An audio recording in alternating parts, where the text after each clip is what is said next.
Hi everybody, this is the Baseball Head, the amazing, spectacular, terrific, the great one, the people's champion. Your host, and welcome back to the Baseball Head 2. I hope you like this video and hit that subscribe button. We have an update for you on the Tampa Bay Rays. I did a video on them the last couple days. And, as you know, Tropicana Field had its roof blown off and the stadium is damaged. Now, I said in the previous video that the Rays should move. They cannot be in Tampa. I don't think there should be any team, in my opinion, in Florida at all. I don't think that those teams cannot be supported by the fan base. There is no fan base for the Rays. There's no fan base for the Marlins. And ownership should be allowed to move if they want to, specifically from there. I know Major League Baseball's been pushing them, trying to get them to sell. Well, things have come to a head, and they came to a head today. This was around 11 o'clock. Some MLB trade rumors. As the Rays continue to deal with the lasting impact of damages to Tropicana Field during Hurricane Milton, Rays owner Stu Sternberg announced this morning that his club will no longer be moving forward with the previous tentative plans to construct a new ballpark in St. Petersburg. The team's statement reads as follows. Now, we talked about the Oakland A's.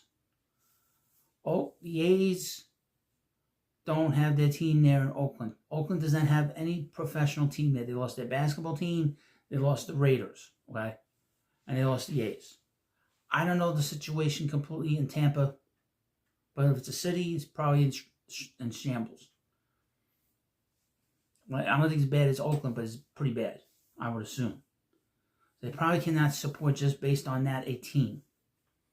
I haven't looked at the crime rates. I haven't looked at the area that the stadium is in. So just bear with me. As we all recover from impacts of the hurricanes, we are incredibly grateful for the support from our fans and the wider Tampa Bay community fans. After careful deliberation, we have concluded that we cannot move forward with the new ballpark and development project at this moment. A series of events beginning in October that no one could have anticipated led to this difficult decision. Our commitment to the vitality and success of the Rays organization is unwavering. We continue to focus on finding a ballpark solution that serves the best interest of our region, Major League Baseball, and our organization. Period. The city of St. Petersburg is currently advancing plans to restore Tropicana Field for the 26th season. We are thankful for their efforts and are excited to return to our home field next spring.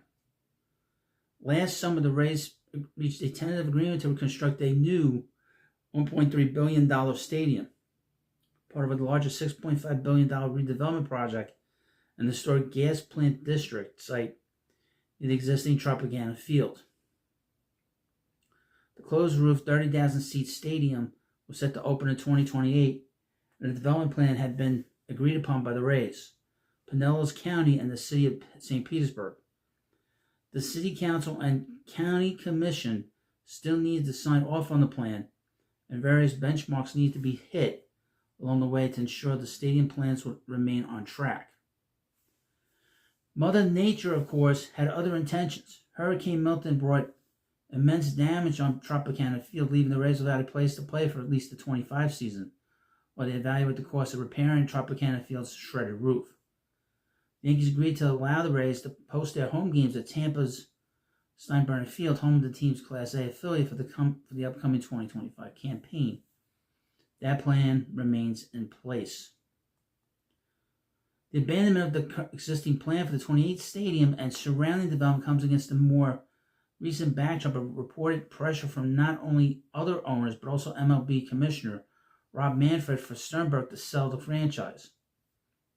Evan Drellich of The Athletic wrote over the weekend that Major League Baseball hopes to keep the Rays in Florida.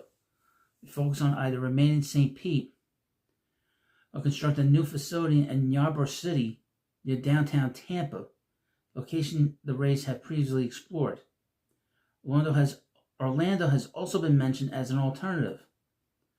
Again, just leave Florida altogether. There's no fan base there. None. There is none. Absolutely none. You got all these Northerners coming down, watching the games when their teams are in town. Now, this is 2 hours later, Major League Baseball put out a statement. 1:07 p.m. Major League Baseball issued the following statement in the week of the Rays' announcement. Major League Baseball remains committed to find a permanent home for the club in the Tampa Bay region for their fans and the local community. Commissioner Manfred understands the disappointment of the St. Petersburg community from today's announcement, but he would continue to work with elected officials, community leaders, and Rays officials to ensure the club's future in the Tampa Bay region. Now, after the statement by the owner of the Rays and then by Major League Baseball, the St. Petersburg mayor, Ken Welch, had this to say, and this is from an ex-post by Colleen Bright of the Tampa Bay Times. Quote, I have no interest in working with this ownership group. That bridge has been burned. Oh boy.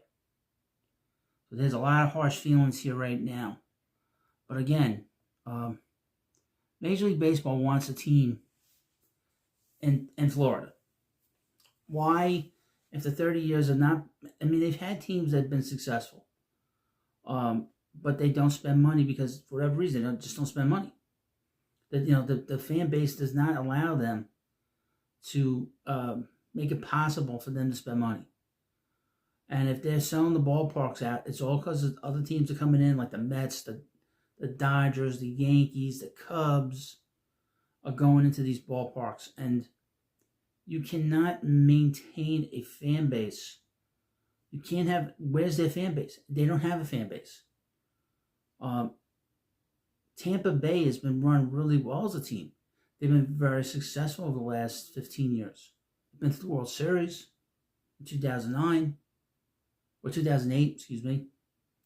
They've been a very successful franchise over the last 20 years. There is no reason that fans are not going there. They've had very good players down there. They've had David Price, Evan Longoria. I mean, very good players. There's no reason to see this situation be this much of a disaster in terms of the community. But that tells you that there's no fan base there. Baseball is very slow to move teams. The Montreal Expos for 10 years were dragging their feet at what they were going to do. Are they going to stay in Montreal? They're not going to stay in Montreal. And then, they moved, and then they were successful, and they won a World Series as the Nationals. The Marlins had a similar problem. But the difference is that the Marlins and the Miami area, they came up with money to build that ballpark. But nobody goes to that ballpark either. There's no fan base there either. But they're stuck down there. The Marlins are stuck down there. And like I said in the previous video, Tropicana Field was built in the 90s. So it's an old ballpark prior to the renaissance for the ballparks in the early 90s. I mean, that ballpark was built, that stadium was built before Camden Yards. And which began the renaissance of the ballparks again. But this is, in my opinion, they should move. Okay? Go somewhere else. Nashville. Go to somewhere in Texas. There's plenty of places they can go to that will support a ball club. And like I said, they've been successful. Go to another place, they'll win a World Series, and they'll have a stronger fan base, and a stronger connection with the community. The community's just not that strong. And like I said earlier in the video, I don't know the situation in the community itself. Why aren't they going there? Beyond just they're not Tampa Bay Ray fans. Because the baseball teams that are college teams, they all do well. Football is ravenous down there. So it doesn't make any sense why baseball does so poorly. But like I said, Major League Baseball is slow to move their teams. And they should be allowed to move. I mean, look at NHL. They move teams all the time. They don't care. They'll go into a city and they leave and they come back 10, 20 years later. So that with Winnipeg. Winnipeg's a good example of that. But they should be allowed to leave. Especially if they run right. Okay, it's not a situation where it's the Marlins that are run poorly most of the 30 years of their history. This team is run well. They got a good owner. But Major League Baseball is either going to push him out or this is going to go on for a while. And they're going to continue to be a homeless team. So, thank you for watching this video. And of course, please subscribe to the Baseball had 2, and I'll see you later.